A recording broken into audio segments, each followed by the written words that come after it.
But basically, it was more of a blessing than anything. Right time, right place to be able to keep our hospital going in Llano. Probably about August or September of last year, I was in Llano ranching and saw in the paper where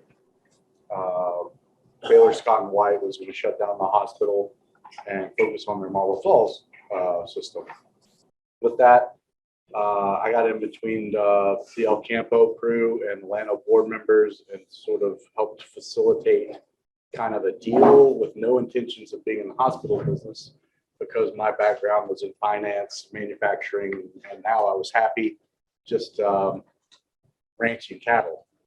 But about November of last year, when the deal kind of got settled between the two groups, they asked if I'd be the CEO and help run it. It was more of the local people trusted me, having grown up there, and the El Campo people knew me pretty well from being friends, and so it worked out nicely. We took over the hospital at midnight, 12:01, January the 1st. We got our critical access designation probably a day and a half before that. So it really did come down to the wire. In the front, you can look, there's some background on me. Grew up in Llano, went to Cornell, spent some time in South America, and then spent about 4 years at Wall Street with JP Morgan in both New York and Boston. Then 5 years as an investment banker in Dallas. And then I rolled up some printing and experiential marketing businesses in San Antonio that is still going on now, but I don't manage. With that, we have currently two locations on our clinic system. They're walk-in. You can have appointments, but they're walk-in primary care, women care, child care focused. One in Llano, one in Mason, and San Saba will be open in probably October 1st. After that, I'll work on putting one in Kingsland, and that's kind of going to be our initial footprint. Once those kind of get established, Llano's going very well. So is Mason. Once they kind of get established, we'll start bringing in specialty services for our surrounding areas. We continue to add services and employees. In fact, we're hiring all the time. When we started January 1st, we had 48 employees. We have well over 80 right now, and that's changing, so I don't have an exact number, but we've doubled in size and looking to add more. Currently, we're waiting on a third-party survey to put in a swing bed system, which is basically if you go in and have surgery or have an illness and you're kind of through the woods, but you need some additional, attention or care, what happens is you'll come to a facility like us and get that additional therapy or antibiotic treatment or whatnot for a few days until you're fully kind of back on your feet. We have to go through a third-party survey to get accredited for that. That should happen literally any day now. But we're excited about that program. We just added a new chemistry analyzer in our lab, and we are now able to do, I would say, 99% of our labs in-house. So it really makes it nice for our clinic system and our patients that we can have a quicker turnaround and be able to do everything without having to farm it out to others. So that's a big plus that we didn't have. We've also added a full suite of physical therapy services. This is to complement our swing bed program and also build out our outpatient physical therapy. And that has been well received. We're really excited about that.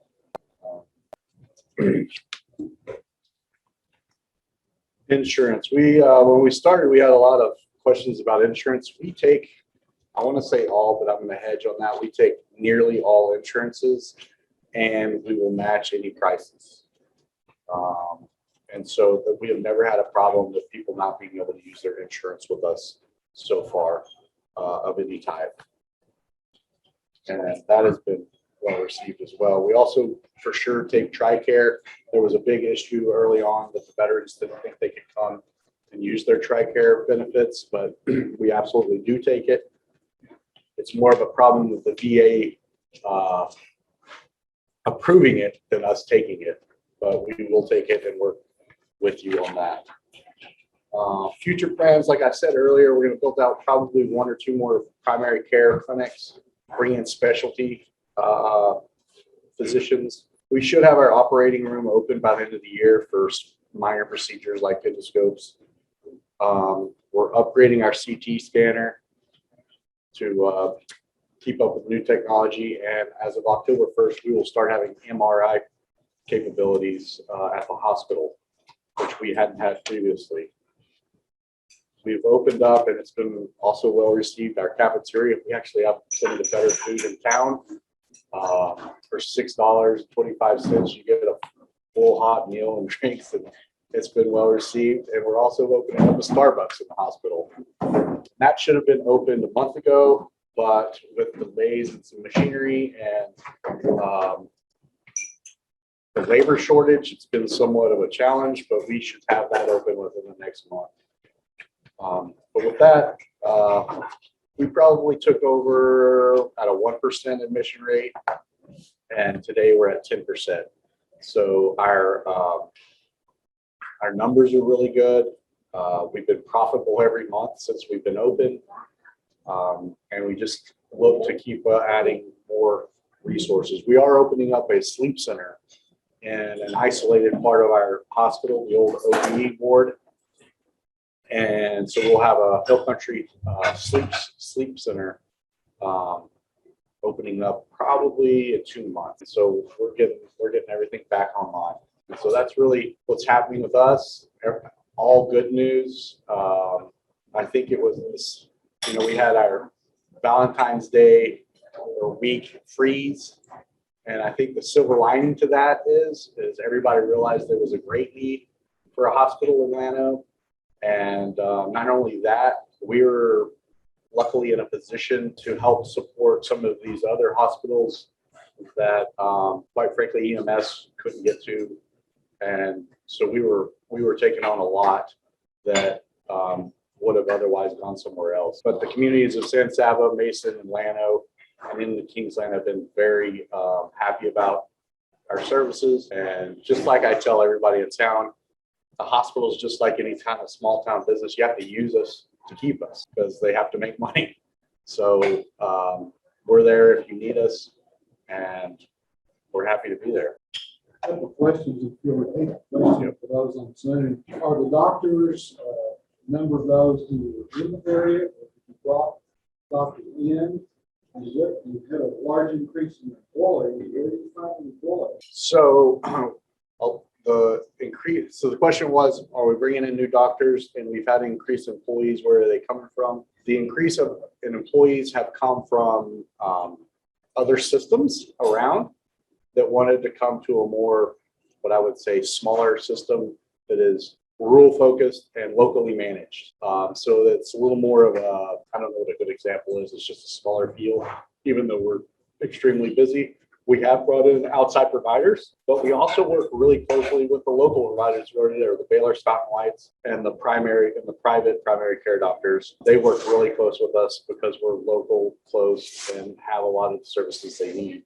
So we continue to recruit outside the area, and for a lot of the, what I would call skilled labor, the nurses and technicians and stuff, we can bring in from outside. It's been, the bigger challenge has been the dietary, housekeeping, maintenance. That's been the bigger challenge of hiring. But we will continue to bring people from the outside in, or if we can't find them internally or within the surrounding areas. Or while we're having breakfast, we talked a little about COVID affecting you. What is it looking like right now? So COVID, so what I call our mothership in El Campo, they've been hit pretty hard because they're on the outskirts of Houston. They got hit, I would say, a month ago, pretty hard, and they continually stayed full. We didn't really see any COVID to speak of until about 2 weeks ago. And it's been pretty It hadn't hit us quite as hard as it has down, around the larger metropolitan areas. But right now, I think 6 out of 7 of the people on the floor have COVID. And so our system-wide, we see this new resurgence as much more serious than the first one, predominantly in unvaccinated and younger people. You talked about your admission rate, 1% and now 10%. What is the admission rate? Admission rate is how many people that come through the ER that get put on the floor for that are in need of services, additional medical attention. And so we measure that, it's just a measure of the business. And so before it was low because most of the people that would have been admitted were transferred to a different hospital within their system. But I highlighted that to show you that there was quite a need for a hospital locally. Right, what you've done. Thank you. Thought of that Llano Hospital issue. Really, almost forever, it's always got some concerns. Yes, yes. But luckily, we're part of a system that's real focused and very supportive, and the community has decided to be very supportive. So everything is positive from that standpoint.